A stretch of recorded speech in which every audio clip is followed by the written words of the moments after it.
We have Lance Fernandez, who's going to be joining us a little bit later on in the show. He's a writer over at whatsonsports.com. He used to work for Fox Sports. But today he'll be joining us talking about what's next for some of these NFL teams. And also, we'll be doing a brief recap of the national championship game before it starts a little bit later on tonight. But before I go into that, I really want to talk about something a little personal right now. Now, for those of you that follow the show, you probably know I'm a huge Steeler fan.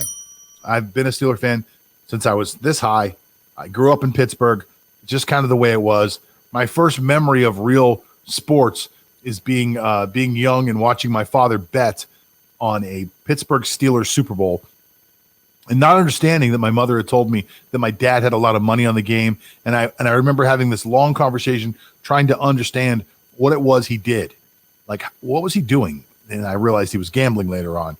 But it's really one of my first sports memories. My first Steeler memory, actually, is that right there.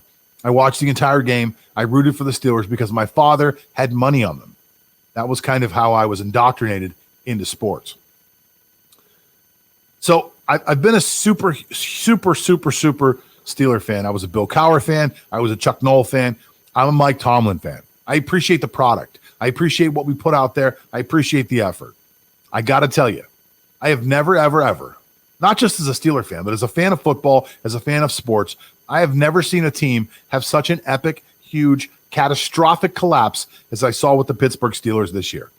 They were 11-0. And granted, I told people when it was happening, this is an 11-0 team that really should be about 9-2. The schedule wasn't super hard. It was an easy schedule. There were a lot of games they could have lost but didn't lose. That's what makes a good team. But there were far too many close games to call this a super elite team. So I wasn't on the bandwagon of how great we are. I was on the bandwagon of, like, we're a pretty good team. That was completely proven false to me. Totally and completely proven false to me as I watched the Steelers collapse after going 11-0, lose 3 games in a row, and somehow come around to actually win one of their last 2 games in order to make it to the playoffs with a fairly decent record of 12-4. Now, a lot of things can be said about that. They rested some players. They had some injuries.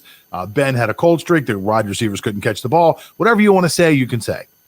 But there is no excuse for what happened yesterday. There is no excuse for what happened yesterday. You started off your game by snapping the ball 3 feet over your quarterback's head into the end zone for a touchdown. That was how you started the game. So to preface this, first of all, you anger the hell out of them by having Juju Smith-Schuster release a statement saying that the Browns are faceless gray people. They're just the Browns. Okay, good enough. Like they weren't pumped up enough as it was. And the Browns, who a lot of people didn't recognize, the Browns came in with a huge advantage. It wasn't a disadvantage that their head coach was not there and couldn't call plays. That was an advantage because you can't study the tendencies of this new play caller. So Pittsburgh had no idea what Cleveland was going to call. It showed in what they did. Stefanski was out. Van Pelt called all the plays. Van Pelt did a great job of finding Pittsburgh's weaknesses, exploiting them. He did a great job of realizing, oh, wow, they have an injury of what their outside linebackers out. The kid who's in place for him looks like a safety. We're gonna take over the edge. We're gonna smash the edge. Number 49 for Pittsburgh, who I don't even know who the hell he is, ends up being the outside linebacker whenever the rookie goes down, and he literally gets pancaked at least 5 times. At least 5 times. Like, you have to set the edge. If the edge is setting you and pounding you into the ground, they're going to pick up a lot of yardage. And that's exactly what they did.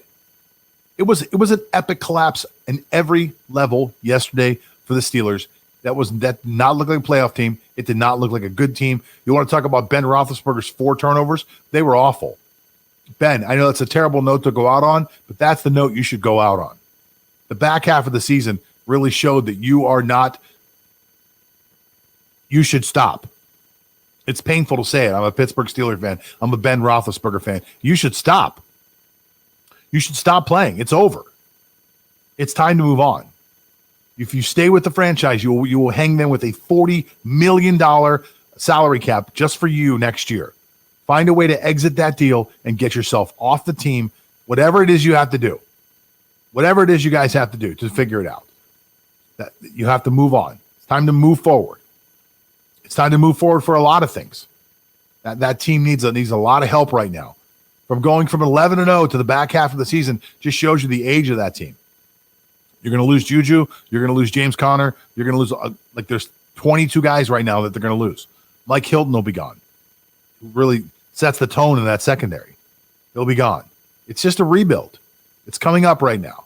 And the Steelers are going to be faced with some tough choices.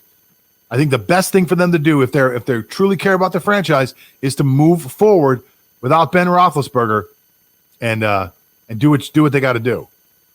We'll be featuring an article about this a little bit later on the What's on Sports podcast. For those of you the whatsonsports.com website, I apologize. For those of you that are watching at home, we have an artist who works for us. Her name is Cleo.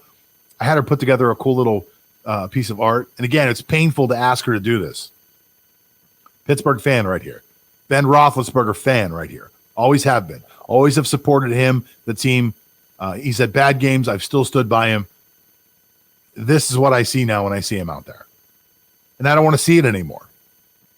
I don't want to see it anymore. You know, we talk about these quarterbacks and when it's time to go, you know, and how a franchise can't do it. A franchise can't say, hey, it's time to go. We have to let you go. But in this case, I think the Steelers need to say, we have to let you go. The Saints at the end of this year should say to Drew Brees, we have to let you go. It's time. It's not you, it's us. However the breakup has to happen, it has to happen. We want to hold you in high esteem forever. If you continue to play, we won't do that. And it'll affect your legacy. You know, play to the ego, whatever you have to do. It's got to be the hardest thing in the world for a quarterback to stop playing. He gets the ball in his hands every play. Like, imagine going from the center of the universe to just some guy named Ben who's married with 2 kids or 3 kids. It's going to be difficult. I can't imagine it because I've never been the center of that universe. I can only imagine it's got to be painful. But it's a conversation that has to happen.